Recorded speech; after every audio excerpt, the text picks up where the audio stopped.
বড় কলকাতা এই যে পরিবার, এর সঙ্গে সম্পর্ক আর অনেক দিলে। সৌমিক আমার ভাই, আমার ছোট, আমার অনুজ, আমার বন্ধু, আমার পরম আত্মীয়। ওকে আমি লড়াইটা করতে দেখছি অনেক অনেক দিন ধরে।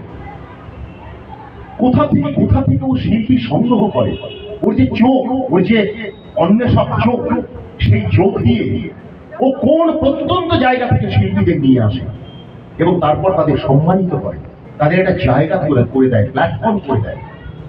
আজকের দিনে দাঁড়িয়ে কি কঠিন পরিশ্রম করে একজন শিল্পী ওর এই পরিবারকে নিয়ে তার কাছে পৌঁছে যায়, তারপর তাকে একটা প্ল্যাটফর্ম দেয়। সেই বেলাবে মিলিমের হাত ধরে বড় কলকাতা পরিবারের আজীবন সদস্য হলাম আমি।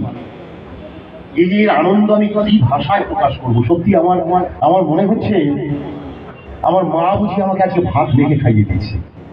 মানে এছাড়া আমি আর কোনো উপমা পেলাম না, আমি কোনো উদাহরণ